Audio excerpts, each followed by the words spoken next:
Faire un bilan de la saison des Clippers à chaud, c'est un peu complexe, un peu compliqué, mais on va essayer de le faire. Déjà parce que je pense que l'objectif initial en ce début de saison, c'était justement d'atteindre au moins les finales NBA. C'était en mode NBA Finals ou rien.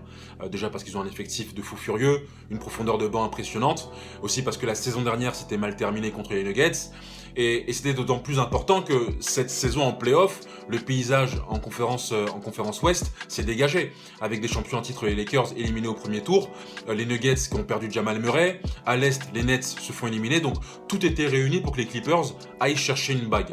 Malheureusement il y a le contexte, des blessures, Kawhi, Ibaka, Zubac plus récemment. D'ailleurs Zubac, je pense vraiment que cette blessure a fait très très mal sur les derniers matchs contre les Suns, malgré le bon travail de Nicolas Batum et Marcus Morris.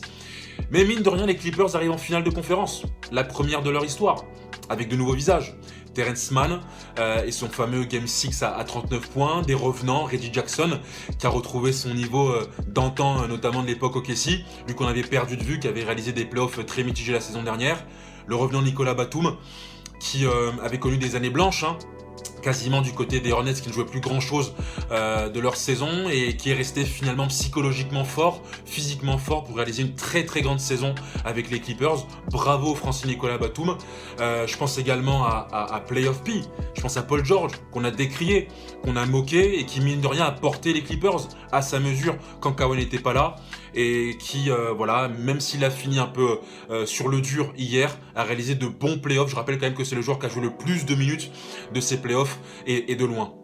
Et enfin Tyronn Lue. Pour moi, Tyronn Lue s'est révélé sur ses playoffs. Il est clairement le meilleur coach actuellement de la NBA. Il a montré qu'il savait gérer des hommes, qu'il savait gérer un banc, qu'il pouvait s'ajuster sur chaque match, sur chaque tactique.